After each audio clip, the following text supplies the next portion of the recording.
In the final days of the Battle of Okinawa, a U.S. Army medic pressed his knife against a Japanese woman's throat, while his own men watched in horror. Some thought he had snapped. Others believed he was seeking revenge. But in those critical seconds, Doc Sullivan wasn't ending a life. He was desperately trying to save one. This is the true story of how an act that looked like murder became the most courageous decision of the war. June 18, 1945. The island of Okinawa had become hell on earth. For 82 days, American and Japanese forces had fought one of the bloodiest battles in Pacific War history. The official campaign was declared over, but the fighting continued in pockets across the devastated landscape.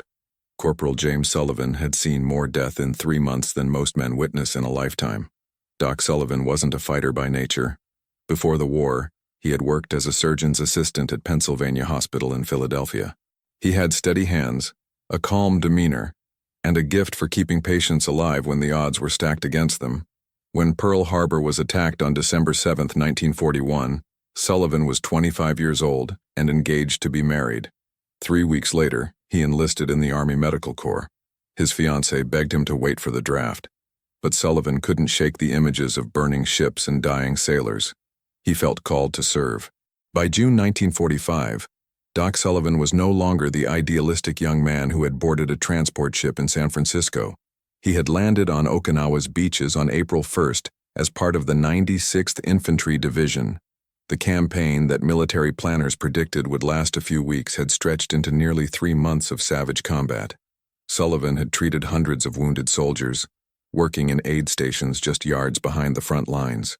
He had performed amputations in muddy foxholes, extracted shrapnel while under mortar fire, and held dying boys as they called for their mothers. The emotional toll was devastating. Every night Sullivan saw the faces of the men he couldn't save, but what haunted him most was the hatred, the propaganda, the dehumanization, the casual cruelty toward Japanese soldiers and civilians. Sullivan understood the anger. He had friends who died at Guadalcanal, Saipan, and Iwo Jima. He had seen what the Japanese military had done to prisoners and civilians in occupied territories. But as a medical professional, he struggled with a fundamental question: where does the enemy end and the human being begin?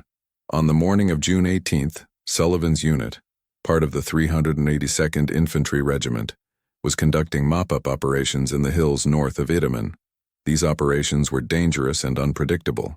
Japanese soldiers, refusing to surrender, hid in the thousands of caves and tunnels that honeycombed the limestone terrain. Some fought to the death. Others waited for opportunities to launch suicide attacks.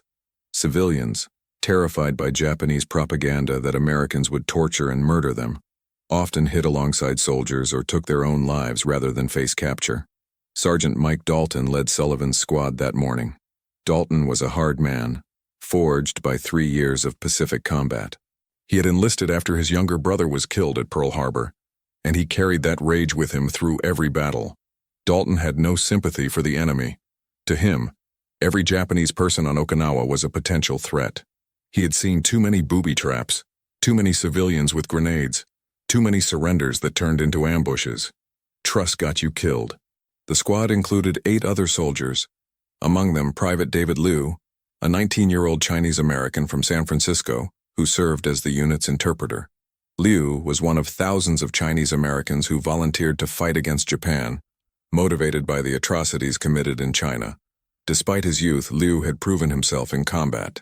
He was also one of the few soldiers who showed compassion toward Okinawan civilians, recognizing that they were victims caught between 2 military juggernauts. Around mid-morning, the squad approached a cluster of collapsed buildings near an old village. The area had been shelled weeks earlier and most structures were reduced to rubble. Dalton signaled for the men to spread out and search for holdouts. As they moved through the ruins, they heard a sound that made everyone freeze: a child crying. The sound came from beneath a partially collapsed stone wall. Dalton motioned for Liu to call out in Japanese. Liu shouted that they were American soldiers and that any civilians should come out with their hands visible. The crying stopped. For a long moment, there was only silence. Then a small voice responded in Japanese. Liu translated: a little girl, hiding, scared, alone. Dalton was immediately suspicious. It could be a trap. Japanese soldiers had used children as bait before. He ordered 2 riflemen to cover the area while Liu continued talking. Slowly, carefully, a tiny figure emerged from a gap in the rubble. She was maybe 8 years old, filthy, emaciated, with hollow eyes that had seen too much. Her clothes were torn and blood-stained. She clutched a piece of cloth that might have once been a doll. When she saw the American soldiers, she began to sob uncontrollably, but she didn't run. She was too weak, too exhausted, too broken. Liu knelt down and spoke softly in Japanese. The girl's name was Akiko Nakamura. She had been hiding in the ruins for 5 days with her older sister. Their parents and grandparents had been killed when the village was shelled. Her sister was sick, very sick, and couldn't move anymore. Akiko was begging for help.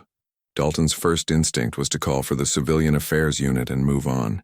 Helping civilians wasn't their job, and lingering in one spot was dangerous. But Sullivan stepped forward. He asked Liu to find out what was wrong with the sister. As Liu questioned the little girl, Sullivan saw something in her eyes that cut through all his defenses. She was just a terrified child who wanted her sister to live. Akiko led them to another section of the ruins, where a small cave entrance was hidden behind fallen timbers. Dalton ordered 2 men to secure the perimeter, while Sullivan, Liu, and 1 rifleman followed the girl inside. The cave was actually a collapsed basement, damp and dark, lit only by cracks in the debris above. The smell hit them immediately. Infection, decay, human waste. In the corner, lying on a filthy blanket, was Keiko Nakamura. She was 24 years old, though she looked much older. Before the war, she had been a school teacher in a nearby village. Now she was dying. Her face was pale and covered in sweat. Her breathing was labored, making horrible rasping sounds with each breath. When Sullivan knelt beside her, he immediately recognized the signs of severe respiratory distress. Through Liu, Sullivan asked what had happened. Akiko explained that 5 days ago, her sister had been digging through rubble looking for food when part of a wall collapsed on her. She hit her head and neck on debris. At first, she seemed okay, just bruised. But over the following days, she got worse. Her throat swelled. Breathing became difficult. Now she could barely get air at all. Sullivan examined Keiko carefully. Her neck was swollen and bruised. When he gently palpated the area, he felt crepitus, a crackling sensation under the skin that indicated air trapped in the tissue. His medical training immediately identified the problem. Keiko had suffered a crush injury to her trachea, her windpipe. The trauma had caused internal swelling and bleeding, progressively narrowing her airway. She was slowly suffocating. The diagnosis was clear. Without immediate intervention, Keiko would die within hours, maybe minutes. Her airway was so compromised that she couldn't get enough oxygen. Her lips were turning blue. Her level of consciousness was fading. She needed an emergency airway, and she needed it now. In a hospital, the solution would be straightforward: an emergency tracheotomy, a surgical procedure to create an opening in the trachea below the obstruction.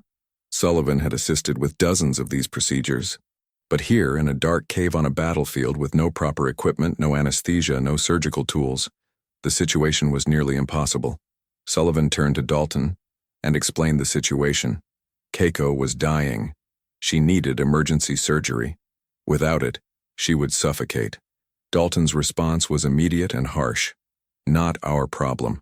They were combat soldiers, not running a field hospital for enemy civilians. They needed to report the location and let the civilian affairs people handle it. Sullivan argued that she would be dead before any help arrived. Dalton didn't care. Orders were orders. They had a mission. The 2 men faced off in the dim light. Sullivan had never directly challenged Dalton's authority before, but something in him refused to walk away. He had taken an oath. First, do no harm. He had dedicated his life to saving lives. All lives. The woman's nationality didn't change the fact that she was a human being who would die without help. Dalton threatened to make it a direct order. If Sullivan disobeyed, it would be insubordination. Sullivan looked at Akiko, who was holding her sister's hand and crying. He looked at Keiko, whose breathing was becoming more desperate with each passing moment.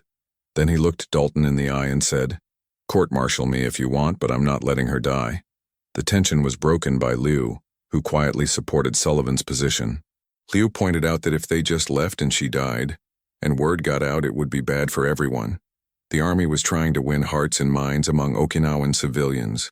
Letting a woman suffocate when a medic was present would be a propaganda disaster.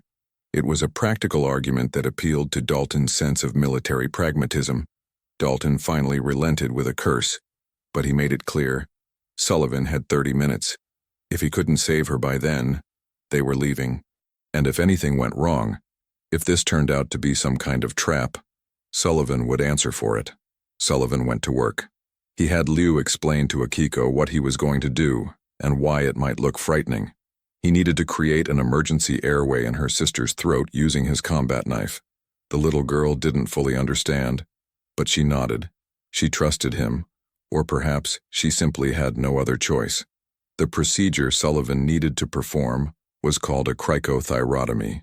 It involves making an incision through the skin and cricothyroid membrane, a thin piece of connective tissue between the thyroid and cricoid cartilages in the neck, then inserting a tube to allow air to flow directly into the trachea below the obstruction. In a hospital, it's done with proper scalpels, hemostats, and tracheotomy tubes. Sullivan had none of those things.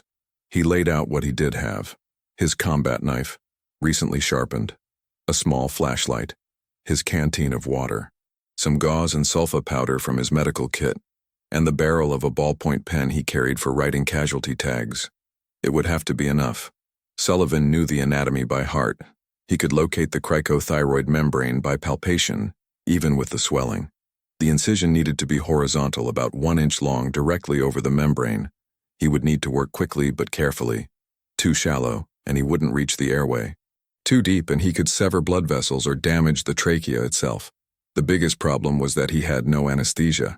Keiko was semi-conscious, but she would still feel pain. The procedure would be agonizing. She might struggle or move at the wrong moment, which could be fatal. Sullivan explained this to Liu, who translated for Akiko. The little girl held her sister's hand and spoke to her softly in Japanese. Sullivan positioned Keiko as best he could in the confined space, tilting her head back to extend her neck and make the anatomy more accessible. He used water from his canteen to clean the area as much as possible. Then he took out his combat knife. It was a standard-issue M3 fighting knife with a 7-inch blade. He had used it to cut everything from ration boxes to field dressings. Now, he would use it to cut into a human throat. What happened next would become the most controversial moment of Sullivan's life. He positioned the knife at Keiko's throat, locating the cricothyroid membrane by feel with his left hand, while holding the blade in his right. To anyone watching from behind him, it looked exactly like he was about to cut her throat. Dalton and the other soldiers saw an American medic pressing a knife against a Japanese woman's neck while she lay helpless on the ground. One of the soldiers, a replacement who had been with the unit less than a week, started to raise his rifle. He thought Sullivan had snapped, that he was about to murder a civilian. Dalton stopped him, but even the sergeant's face showed doubt. What the hell was Doc doing? Sullivan blocked out everything else. All his focus was on the anatomy beneath his fingers. He found the membrane, confirmed the position, and made his incision. It had to be quick and decisive. One smooth motion. The blade cut through skin and tissue. Blood welled up immediately, obscuring his view. Keiko's body tensed and she made a horrible choking sound, but Akiko held her down, whispering urgently in Japanese. Sullivan widened the incision with his fingers, working by feel. He could sense the membrane giving way. Then, suddenly, he felt air rushing past his fingers. He had reached the trachea. Quickly, he inserted the barrel of the ballpoint pen into the opening, angling it downward into the airway. For a moment, nothing happened. Then Keiko took a gasping breath through the makeshift tube and air flowed into her lungs. It worked. She was breathing. The blue color began to fade from her lips. Her body relaxed slightly. Sullivan held the tube in place with one hand while using the other to pack gauze around the wound to control bleeding. He worked with absolute concentration, securing the tube with strips of cloth torn from his own shirt. Every movement was deliberate, practiced, professional. Behind him, the other soldiers slowly began to understand what they had witnessed. This wasn't murder. This was medicine. Sullivan had just performed field surgery under impossible conditions and saved a life. Even Dalton, who had seen countless acts of courage and skill in combat, was stunned. The medic had cut into that woman's throat with a knife and somehow kept her alive. Over the next 20 minutes, Sullivan stabilized Keiko as best he could. She was breathing more easily through the makeshift airway. Her color improved. Her level of consciousness increased.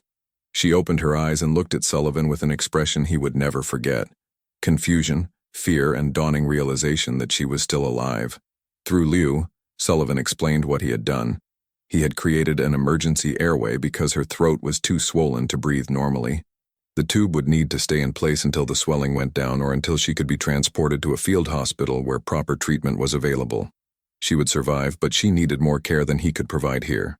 Dalton got on the radio and called for a medevac.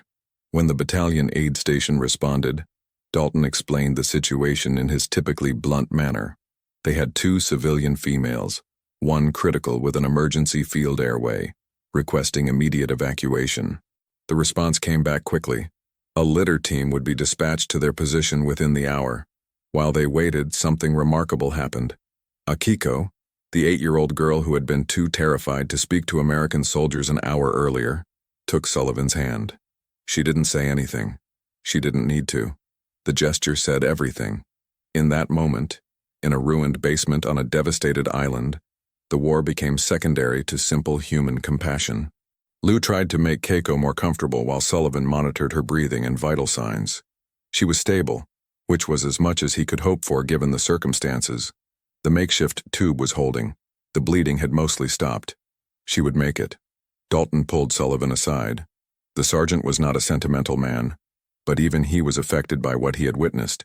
He told Sullivan that what he had done took guts, both the medical skill and the willingness to defy orders. Dalton admitted he had been wrong to try to stop him. Sullivan simply nodded. He didn't need praise or vindication. He had done what his training and his conscience demanded. The medevac team arrived 50 minutes later, 4 soldiers with stretchers and medical supplies. One of them was a Navy corpsman who took one look at Sullivan's improvised airway and let out a low whistle. He had never seen anything like it. The procedure was textbook perfect, but the equipment was something out of battlefield legend. The corpsman asked Sullivan where he had trained. Pennsylvania Hospital, Sullivan replied. The corpsman said it showed. They carefully transferred Keiko to a stretcher, ensuring the airway remained secure. Akiko refused to leave her sister's side, so the medevac team agreed to take her along. Before they left, the little girl turned back to Sullivan and spoke in Japanese. Liu translated. She said thank you, and she would remember the American doctor who saved her sister. The medevac team carried the 2 sisters away through the rubble. Sullivan watched them go, feeling a complex mixture of emotions. Relief that Keiko would survive, sadness at the circumstances that had brought them all to this point, and a bone-deep weariness that came from months of war and death. The squad moved out, continuing their patrol. But word of what Sullivan had done spread quickly through the battalion. By evening, officers were asking questions. Some praised his initiative and medical skill. Others questioned whether he had endangered his unit by wasting time on an enemy civilian. The debate reached the battalion commander, who ultimately decided that Sullivan had acted within the scope of his duties as a medical officer. No formal charges were filed, though a note was added to his service record documenting the incident. What Sullivan didn't know at the time was that his actions would have consequences far beyond that one day. Keiko Nakamura survived. The field hospital was able to perform a proper tracheotomy and treat her injuries. After several weeks, when the swelling had gone down, the tube was removed, and she could breathe normally again. She and her sister Akiko were placed in a civilian refugee camp, where they remained until the end of the war. In the years after the war, Keiko became an advocate for reconciliation between America and Japan. She worked with orphaned children, taught English in Okinawan schools, and often spoke about her experience during the battle. She never forgot the American medic who saved her life when he had every reason to walk away. She described him as an example of humanity persisting even in the darkest circumstances. Sullivan returned to the United States in late 1945 after Japan's surrender.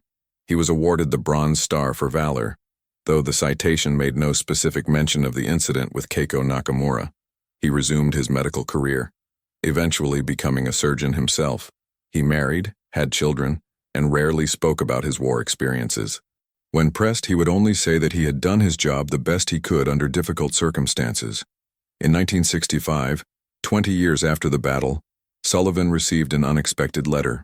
It was from Keiko Nakamura, now Keiko Yamamoto, a married woman living in Tokyo. Through an Okinawan veterans organization, she had spent years trying to find the American medic who had saved her life. The letter was written in careful English and expressed her profound gratitude. She enclosed a photograph of herself, her husband, and their 3 children. She wanted Sullivan to know that because of his actions that day, all of these lives existed. Sullivan wrote back, beginning a correspondence that would last for decades. Through letters, they shared their experiences of the war and its aftermath. Keiko described the terror of the battle from a civilian perspective, the constant shelling, the starvation, the propaganda that told Okinawans that Americans were demons who would torture and kill them. Sullivan described the moral conflicts he had faced, the struggle to maintain his humanity in an environment designed to destroy it. In 1985, on the 40th anniversary of the Battle of Okinawa, Sullivan and his wife traveled to Japan at Keiko's invitation. It was the first time they had met since that day in the ruins. Keiko was now 64 years old, a grandmother, a pillar of her community. When she saw Sullivan at the airport in Tokyo, she bowed deeply, then embraced him. No words were necessary. During that visit, Sullivan met Akiko, who was now in her 40s with children of her own. She remembered everything about that day. The darkness of the basement, her sister struggling to breathe, the American soldier who looked so serious and determined. She had been terrified when she saw the knife, but something in Sullivan's eyes had told her to trust him. She made a career as a nurse, inspired by what she had witnessed that day. The 2 families spent a week together, visiting peace memorials on Okinawa, laying flowers at sites where so many had died. They attended a ceremony at the cornerstone of peace, where the names of all war dead, regardless of nationality, are inscribed on stone monuments. Sullivan found the names of soldiers he had served with. Keiko found the names of her parents and grandparents. At the ceremony, Sullivan was asked to speak. He was reluctant at first, but Keiko encouraged him. Standing before a crowd of veterans, historians, and peace activists, Sullivan told the story of June 18, 1945. He described the moral choice he had faced: follow orders or follow conscience.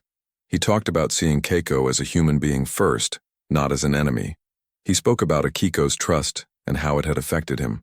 Sullivan's speech was later quoted in numerous articles about the Battle of Okinawa and the human cost of war. Historians used his account to illustrate the complexity of combat medicine and the ethical dilemmas faced by medical personnel.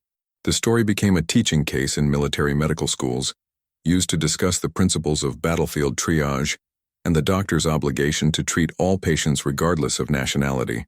Sergeant Mike Dalton, who had tried to prevent Sullivan from treating Keiko, later admitted in his own memoirs that the incident had changed his perspective on the enemy.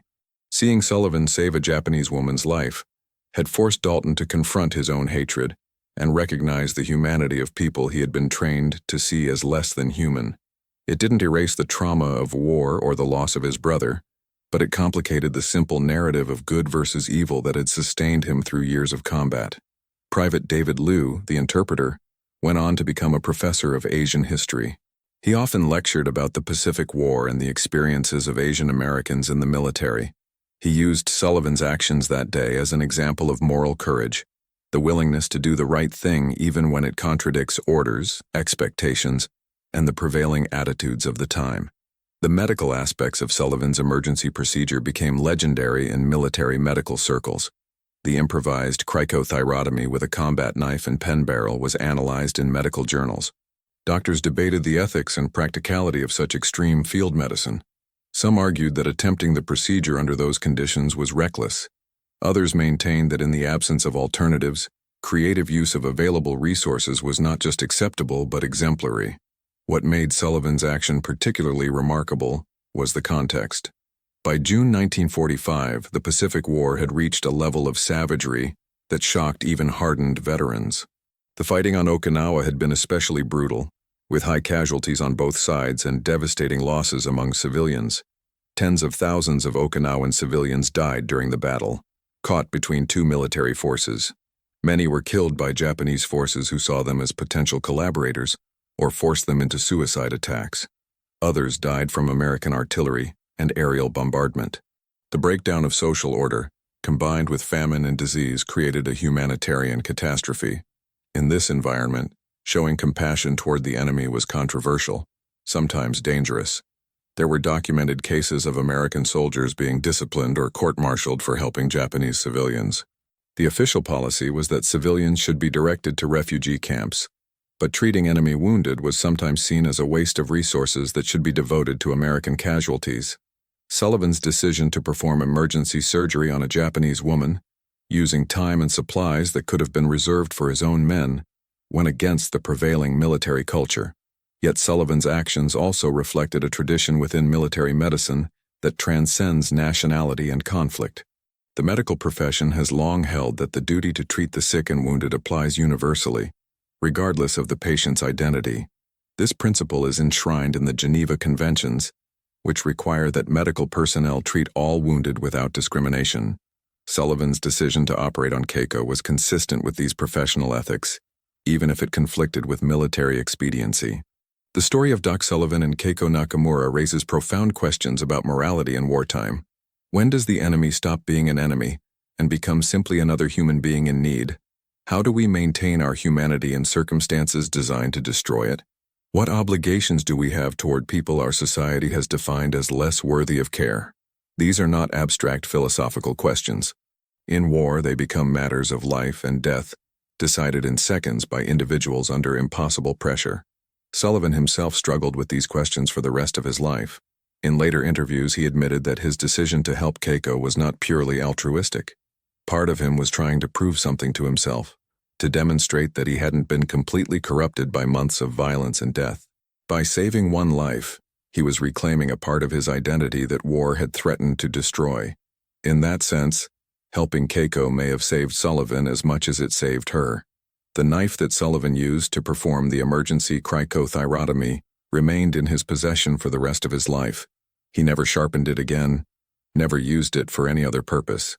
It sat in a box in his study, a reminder of the day when an instrument designed for killing became an instrument of healing.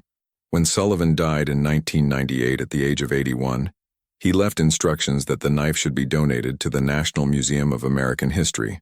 It now sits in a display case in the museum's collection, labeled simply, "Combat Knife used by Corporal James Sullivan to perform emergency field surgery on a Japanese civilian Okinawa, June 18, 1945.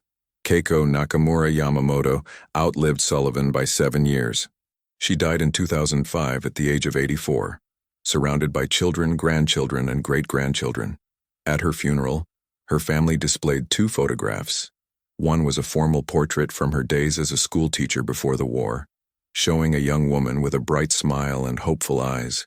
The other was taken during Sullivan's visit to Japan in 1985, showing an elderly Keiko and Sullivan standing together at the Peace Memorial Park on Okinawa, 2 survivors bound together by a moment of compassion in the midst of chaos. The legacy of that June day in 1945 extends beyond the 2 principal figures. The story has been retold countless times in articles, books, documentaries, and now this video. It has become a parable about the power of individual moral choice. In a system that dehumanizes the enemy and prioritizes military objectives over human life, one person's decision to act according to conscience can create ripples that extend across decades. For Akiko Nakamura, who watched her sister being saved by an enemy soldier, the experience shaped her entire worldview. She dedicated her nursing career to treating all patients with equal compassion, regardless of their background. She raised her children to understand that nationality and ethnicity are less important than our shared humanity. When she died in 2012, her obituary noted that she had spent her retirement volunteering at hospitals and schools, always telling the story of the American medic who saved her sister and taught her that kindness could survive even in war. The Battle of Okinawa officially ended on June 22, 1945, 4 days after Sullivan saved Keiko's life. The human cost was staggering. Approximately 12,000 American dead, between 77,000 and 110,000 Japanese military dead, and an estimated 40,000 to 150,000 Okinawan civilians killed. The island was transformed into a vast American military base, which it remains to this day. The scars of the battle are still visible in the landscape and in the memories of survivors. But alongside the stories of destruction and death, there are also stories like this one. Stories of individuals who refuse to let war define them completely. Stories of mercy in the midst of violence. Stories that remind us that even in humanity's darkest moments, compassion can survive. Doc Sullivan never considered himself a hero. He insisted until his death that he had simply done his job, that any trained medic would have made the same choice. But those who knew the full context understood that his actions required not just medical skill, but moral courage. He had risked his career, his reputation, and potentially his life to save someone he had been taught to see as the enemy. The image of an American soldier holding a knife to a Japanese woman's throat could have become a symbol of brutality and war crimes. Instead, because of the full story, it became a symbol of exactly the opposite: the triumph of professional ethics and human compassion over hatred and dehumanization. Context matters. Understanding matters. And sometimes, what looks like an act of violence is actually an act of profound mercy. This story matters today because the moral questions it raises remain relevant. In any conflict, we face choices about how we treat those defined as enemies. Do we extend basic human rights and dignities, or do we allow fear and hatred to justify cruelty? Do we recognize our shared humanity, or do we accept the dehumanization that makes violence easier? These questions don't have simple answers, but stories like Doc Sullivan's remind us that individuals can choose compassion even when systems demand otherwise. The knife pressed against Keiko Nakamura's throat on June 18, 1945, could have ended her life. Instead, it saved her. That paradox contains a truth about war and humanity. The same tools, the same people, can destroy or heal depending on the choices we make. Doc Sullivan chose to heal.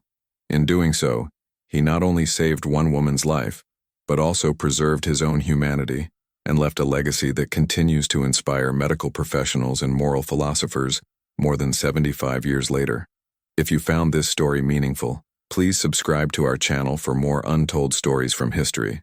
Leave a comment below sharing your thoughts on Doc Sullivan's decision. Would you have made the same choice? And hit the like button to help others discover this remarkable tale of courage and compassion.